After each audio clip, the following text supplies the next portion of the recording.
Uh-oh. Sounds like someone just crossed a serious legal line. When a judge says a lawyer opened the door, it means they brought up something they shouldn't have. And now the other side can hit back. Let's see how badly this one backfires. There have been numerous occasions during this trial where they've opened the door. The one time when they're going into Mr. Rosenbaum's prior reason he doesn't like guns. And I said something, I whispered in Mr. Krause's ear. Here's where it gets juicy. Propensity evidence basically means using someone's past behavior to prove they're the kind of person who'd do something bad again. Courts hate that. It's like saying, he did it before, so he must have done it this time. Totally unfair in most cases. It's because of the prior convictions. Please stop. And he did. He knows if you're going to go into something that's been excluded in a pretrial order, you better ask the court, you better get permission. This is ridiculous. It wasn't excluded, Your Honor. You know why it was excluded in the first place? Because it was propensity evidence. That is exactly... Whoa, did you catch that? The judge just called the prosecutor Brazen. In courtroom speak, that's basically, you knew better and you did it anyway. That's a public bench slap if I've ever seen one. Exactly what 90404 is designed to prevent. You're talking about his attitudes. His attitude is he wants to shoot people. Now, I've admitted that kind of evidence in other trials when it's been appropriate.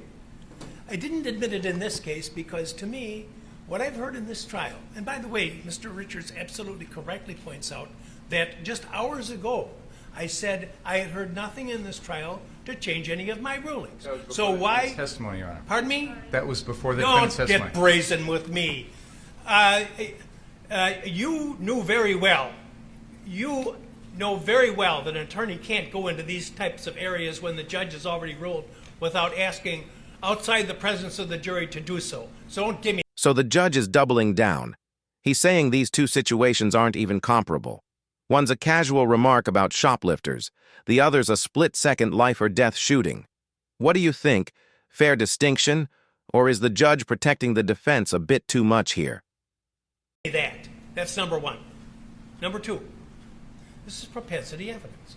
I said at the time that I made my ruling, and I'll repeat again now for you, I see no similarity between talking about wishing you had your AR gun, which you don't have, so that you could fire rounds at these thought to be shoplifters, and the incidents in these cases, which are not, there's nothing in your case that suggests the defendant was lying in wait to shoot at somebody or reflecting upon the shooting for a vast amount of time.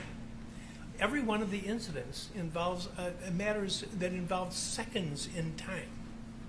So I commented at the time, I don't see the similarity, and I don't see the similarity now.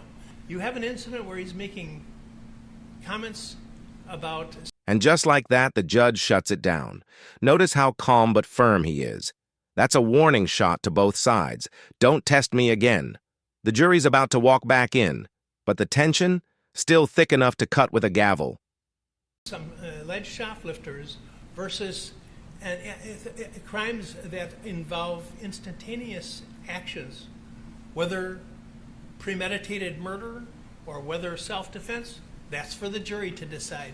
But I don't see the similarity. I said it couldn't come in, and it isn't coming in, no matter what you think. Number two, I have to be concerned that with what Mr. Richards has said about the progress of the trial, and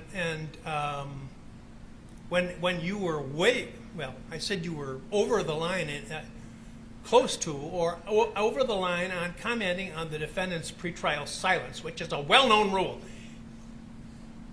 I'm astonished that would have been an issue. So I don't want to have another issue as long as this case continues. Is that clear? It is. Thank you. Ask the jury to come back in, please.